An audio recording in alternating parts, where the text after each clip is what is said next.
Welcome back to the booth. I want to talk really quickly about the Chase Bliss Mood Mark II.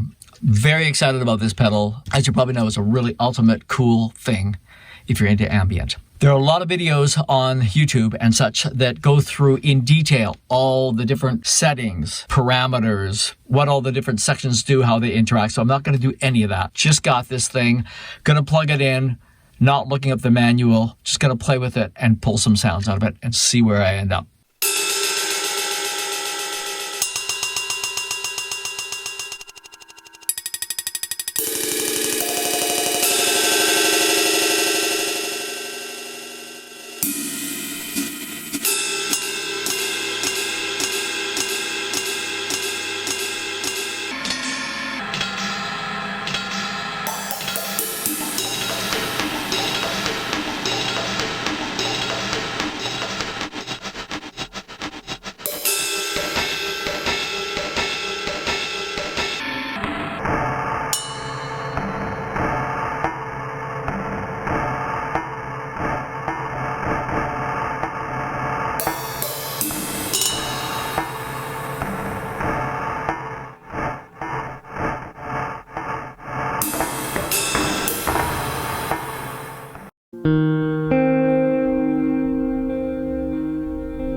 That was a lot of fun. I want to talk about what I like about it, what I don't love about it. First of all, a pedal that packs this much punch, that has this many sounds, this kind of control is amazing, groundbreaking, really. And this is the version 2 where they made a bunch of modifications and updates based on the input of their users. First of all, stereo in, stereo out in this size pedal. Not very many companies do that. If you're a guitar player, you probably don't care so much about stereo. But if you're like me, a synth guy, or if you're really into effects or, kind of the 3D soundscape, you want stereo. A lot of the pedals that are this size that do even reverb and delay, they're not stereo. If you take a look closely, they're mono in and out. Over the last few years, there have just been a handful of companies that have been making stereo, like true stereo pedals in this format. Tons of features, all sorts of cool things. Dip switches on the back.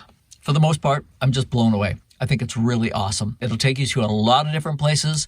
Even subtle movements of the knobs can really dramatically affect the sound. And then there's the interaction of the different channels. That's really impressive. Overall, I'd say I'm blown away. I'm thrilled. And more than anything, I'm inspired by this box. So if you're into experimentation, awesome. I've got a couple of small complaints, but really overall, an amazing thing. And I'm really thrilled to have bought one. You got stereo ins, stereo outs, a MIDI control, Expression CV input. So that's really great, really cool. And then you got all these switches on the back. These settings you set and they're global. You set them, that's how that pedal operates no matter what you're doing here. If I were designing this pedal, what would I have done differently? I would go to a larger form factor for a couple of reasons. For number one, the amount of stuff they've packed into this, it's unbelievable. It's really impressive, really incredible. But there's a bit of a downside to it. Let's face it. These kind of sounds, this kind of manipulation, are you going to be on the ground, bent over, doing this? I don't think so. So, yeah, you can step on it. So it's like a pedal. But really, someone explained this to me. They said it's more like an instrument.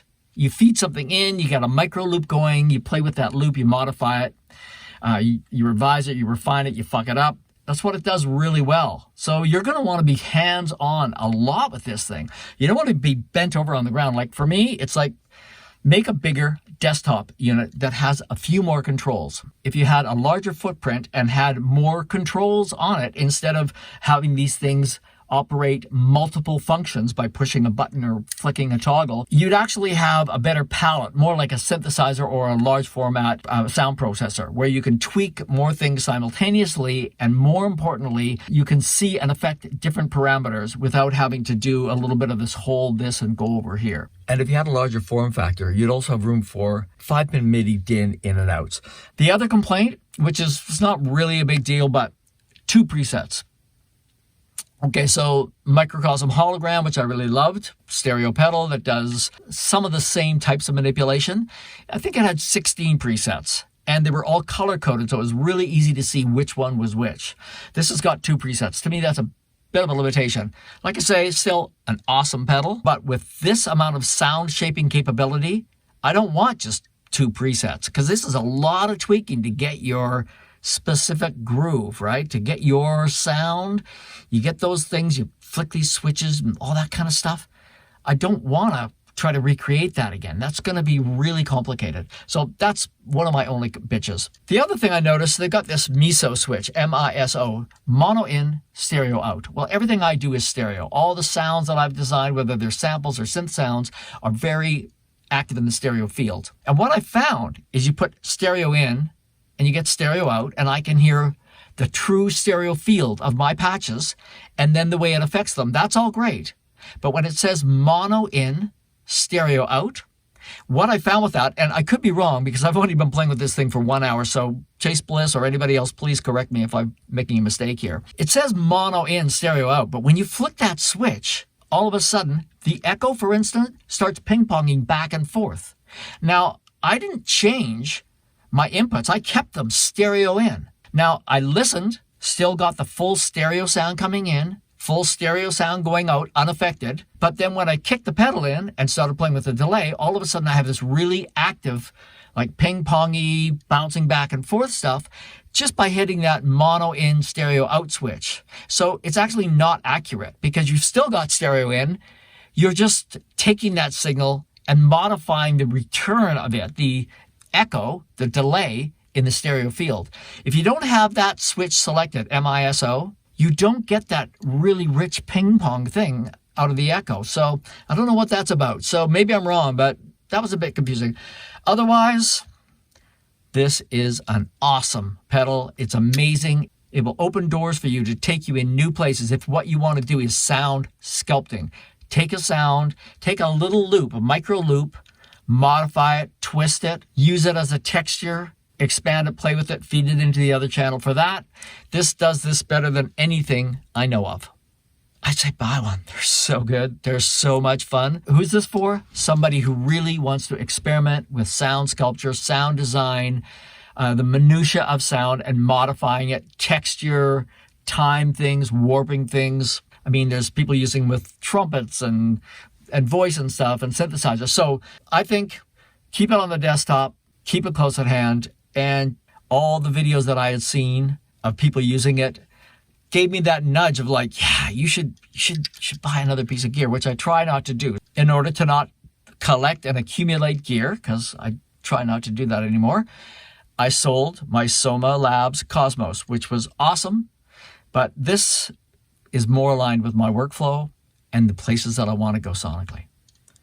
Another thing it has is a bunch of hidden features, but to access those, you have to hold both these knobs down and then move one of these things. Now, there are a bunch of really cool things there, like fade time for your micro loop, like your stereo width for all of the effects, also low pass filter, all very useful, really great. But once again, you have to use two hands to do it, and it's not part of your preset.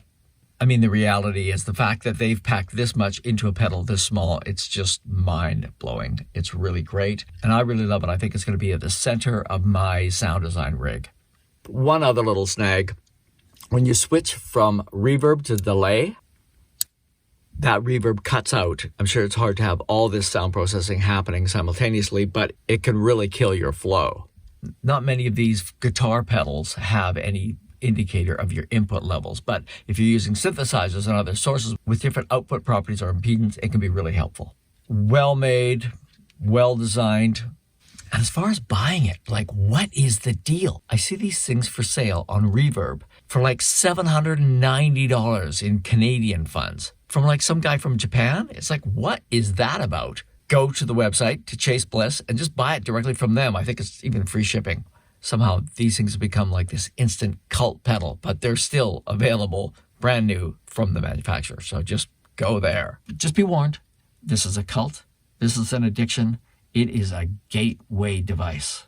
So that's all I got. My first hour with this thing, I'm thrilled. I'm ecstatic. Your work, your girlfriend, your other pedals, they're all going to suffer. For me, I've joined the mood cult. See you next time.